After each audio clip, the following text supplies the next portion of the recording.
energy as our currency, and where am I spending it? All right. But here's the other thing, the internal battery of the body, okay? That's another way to think about energy. We are always recycling and recharging and recycling and charging up our batteries. Some energy sources deplete us. It completely depletes us. And we think that everything that we think in terms of taking in of energy is equivalent. Nothing could be further from the truth. Some things that we eat will deplete us. And I'll give you a really cool example, because this happened to me and I was observing myself. So I go to see my mom, and I grew up in Kenya, and I grew up eating a very favorite food, sweet corn. And she thought, oh, I'm going to make boiled sweet corn for Nisha. And I'm at the table and my eyes went, woo, sweet corn. And you know what happened? I'm eating the sweet corn, and literally I'm at the table and I really felt like this. In other words, this food was not beneficial. I was observant enough saying something's wrong. And my mom says, are you okay? And I said, no, I'm not okay. And in fact, I didn't finish the sweet corn. I had to lie down. I realized my acupuncture systems had been the battery just went boom. I never bought that sweet corn again. That was sweet corn packaged, those 4 ears of corn in a plastic wrapper in Trader Joe's. You don't do that, okay? So how do we then find out what's good for us energetically? Because I wasn't feeling good after eating sweet corn. It wasn't, a day later no, it was right away. And I said, something's wrong. And who was at the table was my brother. He didn't touch the sweet corn. I did. Okay. So it was a very interesting experiment for me to find out that even our foods have an immediate impact on our energy, and we better get savvy about our sources of food. Okay. And it brings me to this notion of what I deal with as a physician, which is fatigue, which is brain fog, which is rashes, joint pain, inflammation. I deal with inflammation every single day, right? I see inflammation in my patients, and they come with joint pain and pain in general.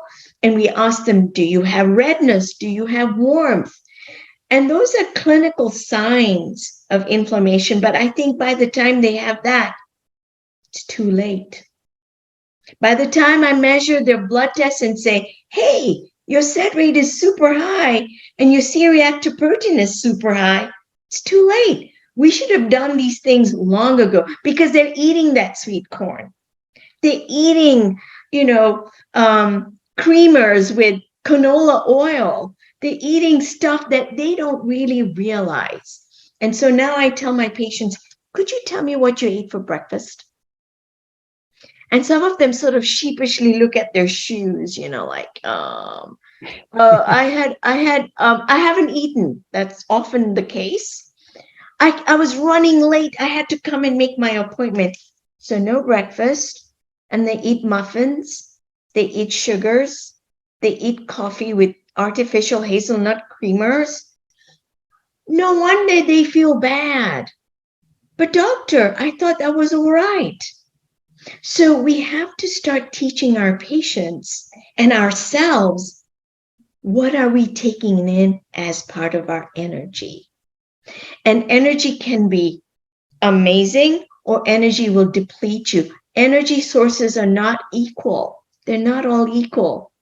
Now you'll notice something. This is another little case that I saw. Actually, this is a case, and I laugh because it was so, no one really realized about what was happening to this lady.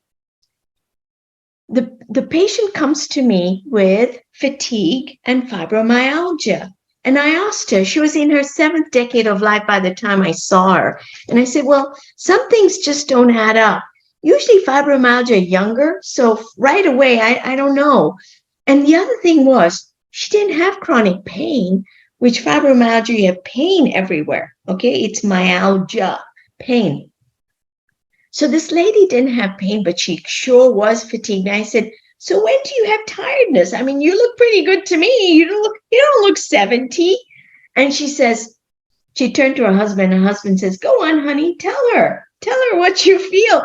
And it turns out every time, Matt, she went into the Walmart, she would be with the cart and would say, oh, I can't be here anymore. I really feel tired. And her husband would lead her out and sit her back in their car, and he would go finish the shopping. He seemed to tolerate it. Guess what was happening? I'm listening to her and going, oh, I think I know. And she went, really, doctor, what's going on? Because nobody can figure it out. The energy from the fluorescent lights for this lady depleted her. It depleted her energy bank so quickly that within 10 minutes of being in a big box store, she had to go out and get it back in the car. So if you think LED bulbs and all those things are great for you, might be good for some change in your bank balance of your energy bills, but it isn't doing you any good. I can tell you right now. So I told this lady, why don't you wear a big big hat, big brim hat? You'll look odd. Try that. It worked. Okay, so we think